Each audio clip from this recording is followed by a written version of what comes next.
Hello and welcome to G Fun Facts Online. Today we journey to the rugged landscapes of Peru, a land where ancient civilizations didn't just live on the earth, they carved their stories directly into it. We're not talking about a single named mountain range, but a series of monumental archaeological sites separated by hundreds of miles and thousands of years, all connected by one powerful, slithering symbol: the serpent.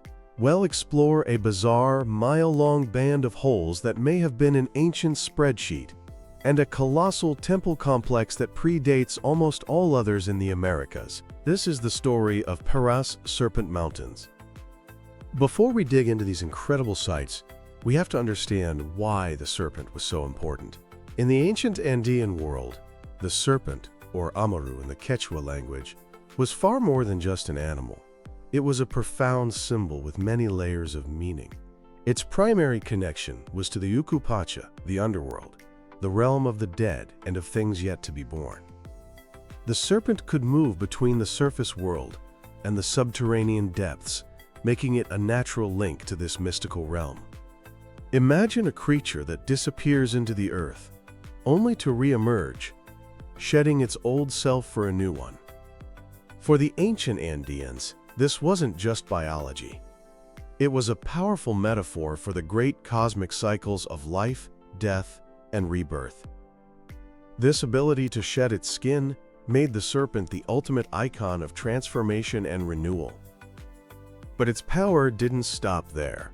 In a landscape often defined by arid coasts and dry highlands, water was life itself. The serpentine, winding forms of rivers and streams were not lost on ancient observers.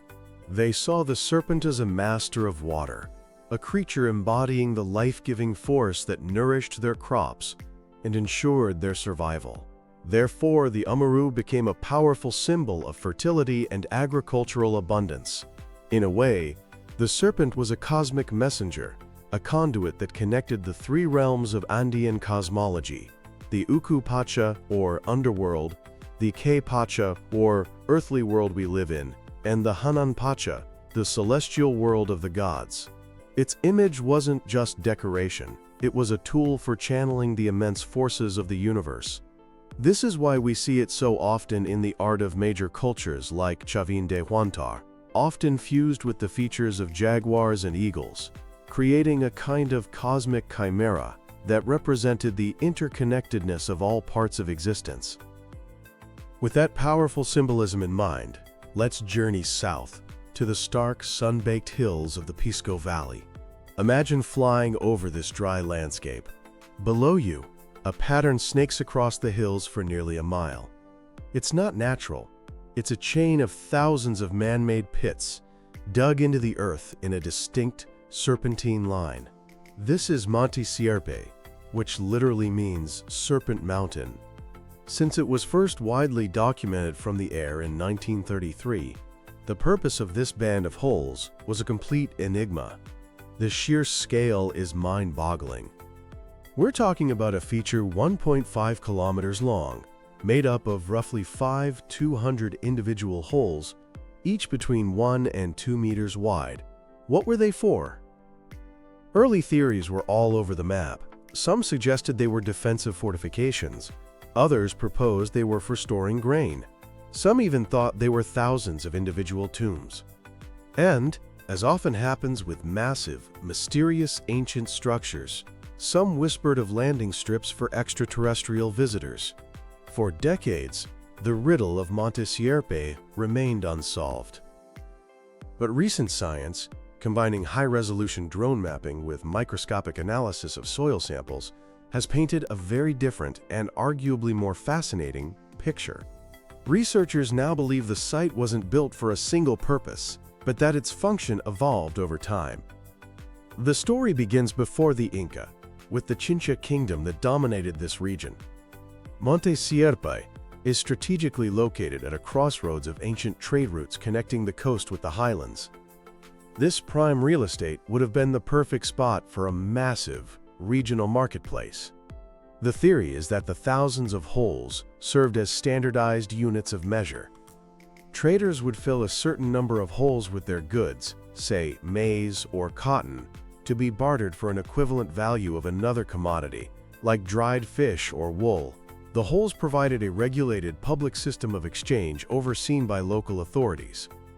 The monument's serpent shape would have been a visually stunning advertisement, visible from miles around, drawing in traders and broadcasting the power and organizational skill of the Chincha. Then, in the 15th century, the Inca Empire swept through the region. The Incas were master administrators, obsessed with order, tribute, and accounting. When they saw this massive, pre-existing structure of neatly arranged blocks of holes, they didn't destroy it, they repurposed it. The band of holes became a monumental accounting device. Think of it as a landscape-sized spreadsheet for tracking tribute owed to the empire. Each section of holes could correspond to a different local community, or ailu, and the holes themselves used to track quotas of goods, like textiles, food, or other resources. This theory is brilliantly supported by the Inca's own information technology, the quipu. A quipu is an intricate device of knotted strings, a kind of three-dimensional database used to record everything from census data to crop yields.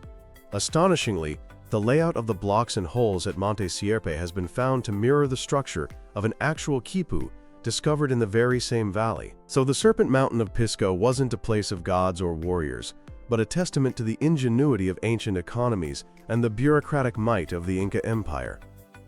Now, let's travel north up the coast and step much further back in time, over 1,000 years before the Inca Empire even existed, and nearly a millennium before the famous culture of Sechín de Huántar. In the Casma Valley, we find a much older and arguably more intimidating expression of the serpent theme, the Sechín complex. This sprawling area was the capital of a powerful culture that thrived here between 1800 and 900 BC. It's one of the very earliest centers of monumental architecture in the Americas.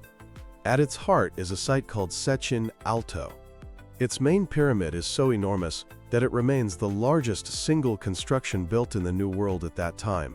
We're talking about a structure roughly 300 meters long by 250 meters wide, reaching a height of 35 meters. It was the center of a ceremonial complex that stretched for over a mile, covering an area 5 times the size of the famous ancient city of Corral, and it was built with granite blocks, some weighing over 2 tons. This was a society with immense organizational power and deep religious conviction. But it's a nearby wall at a related site, Cerro Sechín, that offers a more chilling glimpse into their world. This stone wall is essentially a parade of carved figures. Victorious warrior priests march in procession, interspersed with graphic depictions of their captives. We see severed heads, dismembered limbs, and streams of blood. It's a brutal and graphic testament to a society where warfare and ritual sacrifice were central to power and cosmology. And among this violence, the serpent appears. At another related site in the valley, Moxec, archaeologists in the 1930s discovered the remains of huge clay statues. One was a torso of a figure wearing a tunic, decorated with 4 descending snakes, their tongues flicking out. This imagery, much older than the art at Sechín, tells us the serpent wasn't just a symbol of life and renewal. It was also intimately tied to power, warfare, and the authority of the ruling class. And to push the timeline back even further, recent excavations at another part of the complex, Sechín Bajo, have uncovered evidence of monumental construction dating as early as 3000 BC. This wasn't just an ancient city, it was a cradle of Andean civilization, a place where the foundational ideas of monumental building and complex religion, with the serpent at their core, were first forged in stone and clay. So what do we see when we connect these points on the map? From the ingenious accounting system of Monte Sierpe to the colossal, intimidating temples of Sechín, we see the serpent slithering through millennia of Andean history.